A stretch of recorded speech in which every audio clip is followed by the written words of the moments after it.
Salut à tous, bienvenue. Merci d'être avec nous. C'est notre rendez-vous journalier. Vous êtes, on vous le rappelle, sur Direct News Multiplex Live. Ça se passe en plein semi-confinement. Il est 11 heures pile et c'est un rendez-vous dans lequel on a cette fois-ci beaucoup de plaisir d'avoir, vous allez le voir, deux entrepreneurs d'un milieu totalement différent. On a pour commencer plaisir d'être avec le directeur de Motor Village Genève qui est à Mérin, Johan Bédier. Bonjour Johan. Bonjour Michel, merci pour l'invitation. Merci d'être cette fois-ci avec nous. On ne va pas trahir des grands secrets. On avait eu un petit problème technique la dernière fois. On croise les doigts. On espère que cette fois-ci, vous allez rester en tout cas avec nous. On a eu bien fait de refixer ce rendez-vous. Et puis à côté de vous, quelqu'un qui est dans un tout autre univers. Il est parmi les fleurs, les plantes, les arbres et les légumes toute la journée. Avec nous, Alexandre Roy de Jardinerie Roy Horticulteur. Et ça se trouve à Vesna, c'est juste entre Meignier et Vesna. C'est un très, très beau centre dans lequel on trouve des très jolies fleurs. On aura l'occasion d'en parler tout à l'heure. On va commencer peut-être avec les voitures. Johan, nous présenter. Alors, avant de parler de voitures, on va se soucier de vos santé respectives. J'aime bien commencer par là parce que on peut s'être remis éventuellement du coronavirus et puis être là aujourd'hui. On a eu le temps de s'en remettre. Johan, par exemple, ce corona, est-ce qu'il a frappé à votre porte ou à la porte de vos proches ou pourquoi pas même de vos employés? Alors personnellement, je n'ai pas été touché. Dans l'entreprise, on n'a aucun cas à ce jour. Dans la famille proche, mon frère a été touché il y a une quinzaine de jours. Il est chirurgien et sans voilà une semaine très compliquée avec beaucoup de température et aujourd'hui il est en pleine forme. Chirurgien, comment est-ce qu'il s'est soigné? Allez, on va être un peu indiscret parce qu'il y a ce professeur Raoult, il y a toutes sortes de... Lui, par exemple, qui est là-dedans, il s'est soigné comment? Il a pris du paracétamol uniquement, Tout simplement. Il tout a attendu que simplement. ça, il a attendu. Il avait accès, effectivement, c'était tout au début, donc maintenant il y a une bonne dizaine de jours, donc c'était au début de la polémique sur la chloroquine. Il avait possibilité d'avoir accès à cette chloroquine, mais malgré le fait qu'il ait pas mal d'informations, il avait quand même un peu de doute. Donc il a préféré rester au paracétamol. Il a passé des nuits comme il n'a jamais passé depuis une trentaine d'années, c'est-à-dire 12 à 13 heures à dormir. Et puis un pic au bout de 5-6 jours, et puis depuis, tout va pour le mieux. Remis à 100%. Alexandre, À vous avez l'air en pleine forme, c'est le cas. Il n'y a pas eu de cas dans l'entourage, dans les employés pendant qu'on y est, tout va bien? Les employés, oui, on a eu un employé qui a eu des symptômes assez forts, hein, des maux de tête, des frissons. Ça a duré 15 jours. Il n'avait pas de fièvre. Ça a duré 15 jours. Il a perdu 5 kilos. Euh, voilà, autrement, rien à signaler. Moi, j'aimerais bien perdre 5 kilos, mais par contre, pas forcément avoir de la fièvre, ça m'arrangerait bien. Mais ça, c'est un autre débat. On ne va pas forcément en parler. Johan, on va parler de votre entreprise, de votre garage. Hein. Qu'est-ce que c'est connu? On voit beaucoup de publicité. Ça se trouve à Mérin. Qu'est-ce que vous vendez comme véhicule? Alors, on a une petite idée avec ce que vous avez en dessus de la tête. On vend plutôt de la voiture italienne, c'est ça? Effectivement, Motor Village Genève est la filiale du groupe Fiat sur la Suisse, avec l'ensemble des marques en distribution, Fiat, Abarth, Jeep, Alfa Romeo, Fiat utilitaire également pour les professionnels, et la réparation et la vente d'accessoires également. Alors, qu'est-ce que, par rapport à cette situation, on peut imaginer qu'évidemment, tout ce qui est, il y a une partie, toujours comme dans tous les garages pratiquement, on a une partie vente, on a une partie mécanique, partie vente, on oublie, elle est fermée. Partie vente depuis le premier jour, donc interdiction d'ouvrir les showrooms pour le public, donc nous avons fermé. Nous avons gardé un service minimum tout au début pour la partie réparation afin d'accompagner nos clients, puisque dans cette période, les clients ont besoin également de se déplacer, que ce soit les professionnels ou les particuliers. Nous avons dans notre clientèle comme beaucoup de professionnels qui ont de la livraison, qui sont peut-être au service de la médecine actuellement et qui ont besoin de rejoindre leur travail quotidiennement. Et les pannes mécaniques, les changements de pneus sont nécessaires. Donc on a gardé cette activité ouverte pour pouvoir justement apporter notre soutien et également garder un minimum d'activité. Parce que c'est essentiel aujourd'hui de pouvoir garder ce lien avec nos clients et un minimum d'activité pour ne pas repartir de zéro dans quelques semaines ou quelques jours. Service évidemment qui est bien apprécié de tous vos clients. Est-ce que le garage là marche au plein pot? C'est quand même moins lorsque tout fonctionne, on peut imaginer. Et on est en termes d'heures vendues à peu près à 40% du volume que nous devrions faire actuellement, hein. Donc c'est bien compte tenu de la conjoncture et des sociétés qui, elles, certaines sociétés ne font rien du tout. Mais le gros de notre business aujourd'hui en termes de chiffre d'affaires, c'est bien évidemment la vente de voitures. Et aujourd'hui, c'est très compliqué puisque nous sommes des entreprises avec des stocks importants. Et le portage d'un stock d'une concession automobile, hein, que ce soit pour notre société ou pour les sociétés de mes confrères, mais on parle de plusieurs millions de francs. Et puis on va parler tout à l'heure évidemment en plus, hein, peut-être la problématique aujourd'hui de travailler avec l'Italie, parce qu'évidemment que ce n'est pas forcément le pays pour l'instant le plus simple d'accès. On va s'intéresser à Alexandre Roy, nous décrire un peu, Alexandre, l'entreprise. Alors chez Roy, tout à l'heure, un peu en préambule, j'ai dit qu'on y trouvait évidemment des petites fleurs, des arbres, hein, même des légumes. C'est un peu ça? Ah, on vend de tout, on produit beaucoup, hein, sur place, donc de la petite fleur en pot de, je dirais, de 9-10 cm jusqu'à des grands arbres. Donc en temps normal, eh ben, on vend tout ça. C'est cette période-là, maintenant, mars, avril, mai, où on fait notre chiffre. Euh, et puis maintenant, ben, ce qu'on a le droit de vendre, c'est seulement des plantons de légumes, du terreau, des engrais. Donc ça limite beaucoup. En plus, les gens peuvent pas pénétrer dans l'enceinte de l'établissement. On peut leur amener la marchandise, leur commande au portail. Ce qui fait que nous, on gère, on reçoit, je crois, une cinquantaine de mails, on fait les commandes et on les amène aux clients. Donc, Donc il y a beaucoup de ça nous cours. fait beaucoup de travail, beaucoup de courses. Ah ouais, on est à. Enfin, la petite anecdote, c'est que j'ai mesuré l'autre jour, on en est à 12-13 km par jour. Donc voilà, ça fait un peu de sport, mais c'est éreintant au bout de 2 semaines. Et puis là, comme l'a dit l'autre jour un vigneron, mais vous avez le même problème, c'est que la nature n'attend pas. C'est-à-dire qu'il faut continuer d'entretenir tout ça, avec évidemment sûrement moins de personnel. On est d'accord? Alors, effectivement, moins de personnel. Donc, pour les travaux de culture, ça, on a suivi tout le temps, de toute façon. Et puis, c'est ce qu'on disait avant hors antenne, que si on a les cultures qui sont prêtes quand on va rouvrir, tant mieux, et on pourra vendre tout ça. Et si on ne peut pas rouvrir, les cultures, elles sont prêtes quand même. Donc, qu'est-ce qu'on va en faire? Ça, c'est problématique. Et là, on parle des plantations d'été, par exemple. Hein, Ouais, voilà, par exemple. parce que le printemps, c'est fait. Hein. Le printemps, c'est déjà, on est censé avoir Printemps, on a planté. fait une bonne partie, surtout que voilà, le mois de mars, c'était quand même bon jusqu'à la fermeture, quoi.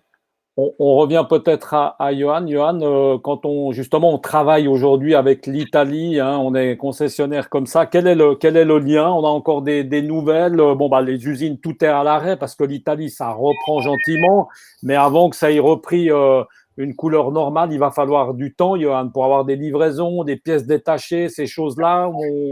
On est Alors, comment? les pièces détachées continuent d'être approvisionnées avec un rythme un petit peu différent, mais on reçoit à peu près tous les jours des pièces. Concernant les usines, effectivement, elles ont été arrêtées. Elles ont prévu de reprendre prochainement leur activité, comme beaucoup de constructeurs l'ont annoncé également pour d'autres marques. Donc effectivement, ça va prendre du temps. Heureusement, un constructeur a également du stock, hein, donc on a la possibilité de répondre à la demande assez rapidement, que ce soit nous sur notre stock, on a à peu près 200 voitures disponibles. L'importateur a également du stock et ensuite le constructeur dans ses usines a également du stock sorti. Mais effectivement, tout ce qui est nouveaux produits, nous avions le lancement de produits chez Jeep avec la gamme hybride, nous avions le lancement de la nouvelle Fiat 500 100% électrique qui était prévu au Salon de Genève, qui sont des produits phares et sur lesquels on avait beaucoup d'attentes. Tout ça est remis en cause. L'argent dépensé pour ces lancements va être reprogrammé. On ne sait pas comment, puisque demain, faire un événement avec plus de 100 personnes, on ne sait pas si on aura la possibilité de le faire. Donc, c'est des problématiques auxquelles on doit répondre actuellement. Donc, on est en train de travailler beaucoup à distance avec l'Italie sur des nouveaux systèmes, se réinventer, vendre une voiture à distance sans aucun contact. Voilà, aujourd'hui, le constructeur nous donne la possibilité de travailler sur des plateformes. Et ma force commerciale aujourd'hui est en contact avec des clients qui souhaitent de l'information, puisque les gens sont chez eux, ont du temps, donc continuent de se renseigner. Hein, donc, il faut leur répondre. Et on est en train de se réinventer un petit peu aujourd'hui. Partant de là, bon, on va pas refaire toute l'histoire du salon de l'auto et ces genres de salons. Est-ce que, d'après vous, bon, déjà, ça a été un peu une bombe nucléaire pour vous cette année, hein, comment est-ce que vous avez appris? Parce que pour vous, le salon qui s'annule, les trois quarts du chiffre qui partent en fumée. Donc là, l'année, elle est pratiquement, enfin, vous me l'avez dit, à partir de là, elle est déjà pratiquement finie pour vous l'année. L'avenir de ces salons, suite à ce que vous venez de nous dire, parce qu'on voit que dans le monde horloger, ben, gentiment, Baselworld est en train de péricliter avec des salons parallèles, etc. On pourrait voir la même chose pour les voitures où chacun fait son petit salon, son petit show de son côté. C'est déjà le cas, hein. On l'a vu les années précédentes avec l'exemple de Paris où beaucoup de constructeurs avaient renoncé à s'y présenter. Genève, depuis quelques années, avait un grand nombre de marques qui avaient arrêté de venir. Cette année, des marques comme Ford n'étaient déjà plus présentes. Donc effectivement, c'est un problème pour les salons et l'avenir des salons sera à revoir parce que les coûts investis par les constructeurs sont très très importants. Et un salon est bon pour l'image du constructeur, pour la partie presse, pour la visibilité et le fait de diffuser un message global à un instant T. Pour nous, c'est bien parce que le salon a lieu à Genève, donc on profite de ça. Les Genevois vont voir les véhicules, les Vaudois, notre clientèle a la possibilité d'aller voir les véhicules et ça nous amène du business. Mais de manière générale, je pense que ce type de salon est condamné dans les années à venir. Alexandre, on aime bien parler justement, ben là on l'a vu, hein, vous fonctionnez complètement différemment puisque maintenant c'est vous qui amenez la marchandise aux clients, etc. C'est plus les clients qui viennent et puis qui remplissent leur caddie. À part ça, cette crise, qu'est-ce qu'elle vous enseigne? Qu'est-ce que vous en tirez? Est-ce que là, une fois que la crise sera terminée, il va y avoir ça va fonctionner un peu autrement chez Roy? On imagine déjà d'autres plans parce que c'est vrai que souvent on se remet un peu en question, hein. Bah, je sais pas, peut-être il faudra qu'on soit plus fort sur par exemple un site internet où on aura peut-être plus de choses à vendre, disons par correspondance comme ça, peut-être. Hein, faudra parce que ça on n'y avait pas du tout prévu. Nous on s'est toujours dit que vendre un arbre par internet c'est impossible. La personne qui veut un platane ou un tilleul, il veut le choisir, il veut le voir. Il peut pas regarder dans un catalogue. Tandis que là, on se rend compte que si on avait c'est vrai, une liste avec les variétés de tomates, les variétés d'aubergines, les variétés de fleurs annuelles, on pourrait fonctionner, disons, un peu plus comme ça. Oui. Ça, c'est peut-être un petit peu la suite pour vous dans ce que vous faites. Alors peut-être. Oui. Johan, non? Mais là, pour l'instant, dans un premier temps, c'est vrai qu'on ne se voit pas pour l'instant investir dans quoi que ce soit. Là, tout ce qu'on fait au jour le jour, là, c'est vraiment pour garder les employés, pour ne pas licencier.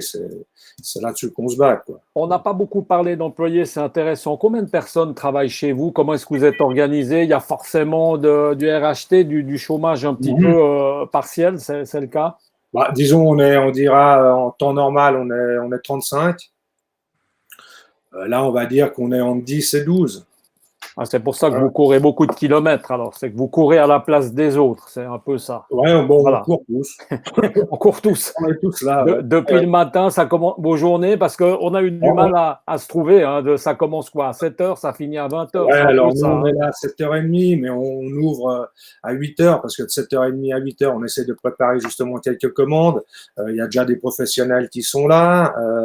Et puis, on part de l'établissement vers 6h, mais on essaye de fermer au public à 5h30 pour justement qu'on ait le temps de ranger un peu ce qu'on a, tous ces chariots avec lesquels il y a de la marchandise. Est-ce qu'il y a des chariots de marchandises qui n'ont pas été enlevés?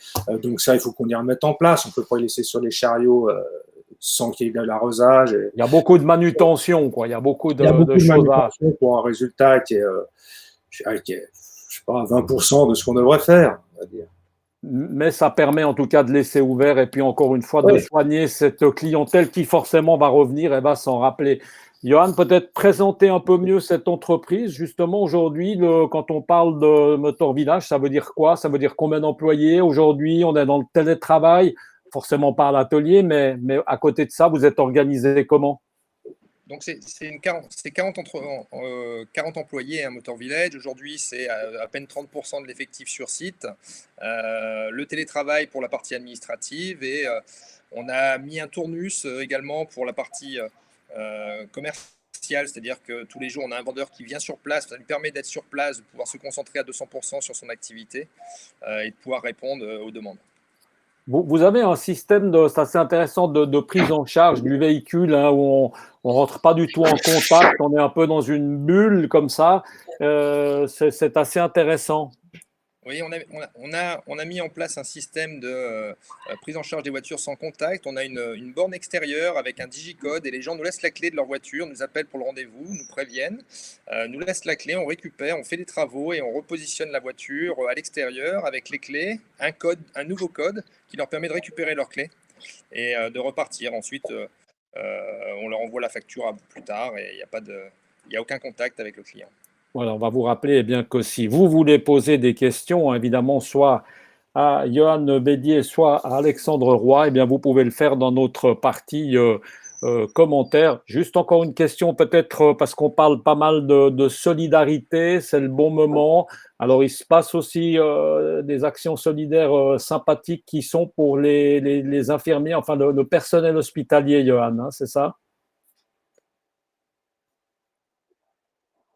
Rapidement, on a réfléchi à notre contribution, comment aider, et puis on s'est aperçu que on avait aujourd'hui un grand nombre de véhicules à disposition normalement de nos clients qui viennent en atelier ou pour faire des essais, qui restaient sur parc.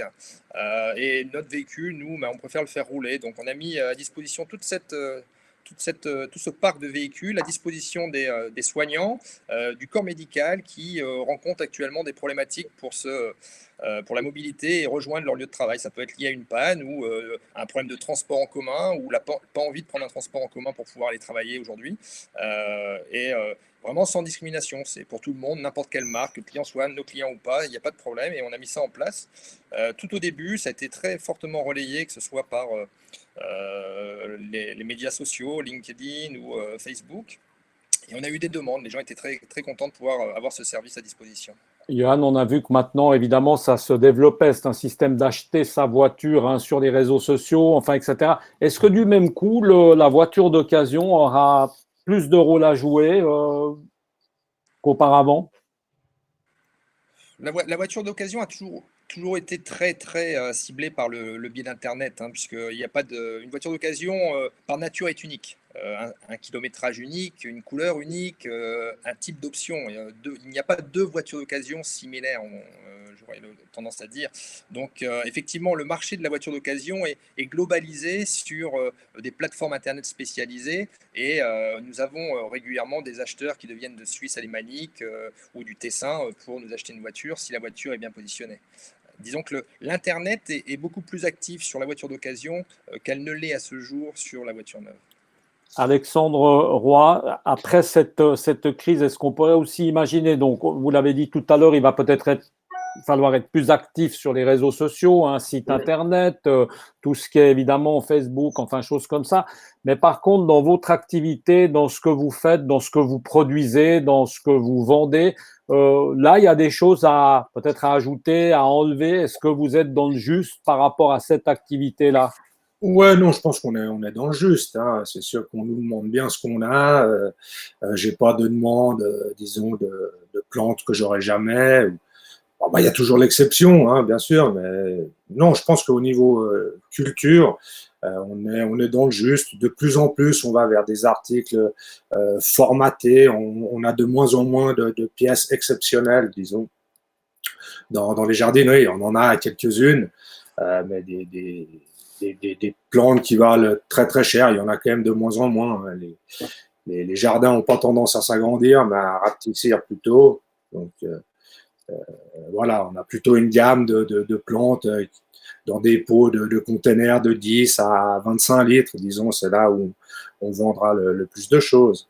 On est obligé de parler un peu finance, hein, avec les temps qui Ouais. courent, parce qu'on sait qu'il y a évidemment des systèmes de prêts, enfin il y a plein de choses. Par exemple, vous, entreprise Roy, entreprise de jardinerie, est-ce que la trésorerie est suffisante? Vous avez dû faire appel à ces fameux prêts à On a fait 0%. appel auprès de la Confédération. Ouais.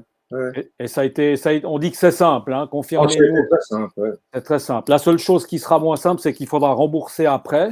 Voilà. Ça, comme jeune entrepreneur, ça vous inquiète parce que c'est pas un Bien sûr don, que hein. bien sûr que ça m'inquiète. C'est sûr que on se demande jusqu'à quel point il ne faudra pas qu'une certaine partie de ce prêt se transforme en don quelque part. Parce que tout ce qu'on fait pas là, c'est irrattrapable. Je veux dire, donc on a des sous là pour nous aider à passer le cap, mais on les rattrapera pas. Donc les rembourser, ça va prendre du temps. Johan Bédier, la situation, vous, dans votre garage, si on parle finance, si on parle gros sous, ça se passe comment? On arrive à tourner, on a la trésorerie, on a dû faire aussi appel, faire des demandes. Alors, on est la filiale d'une multinationale, donc c'est un petit peu différent. En termes de trésorerie, on n'a pas de problématique aujourd'hui, malgré le fait que le groupe Fiat au niveau mondial souffre énormément, hein. La cotation a été divisée par deux. Aujourd'hui, il y a un rapprochement qui doit être fait avec PSA qui est en train de s'accélérer. On ne sait pas comment ça va se finaliser. Donc, en tant que groupe international, on souffre. À notre niveau, on a la sécurisation quand même d'avoir des finances assez solides pour le moment, qui nous permet de ne pas demander justement ce genre de prêt et de laisser ce genre de prêt à disposition des plus faibles, entre guillemets, si je peux me permettre le terme, quoi.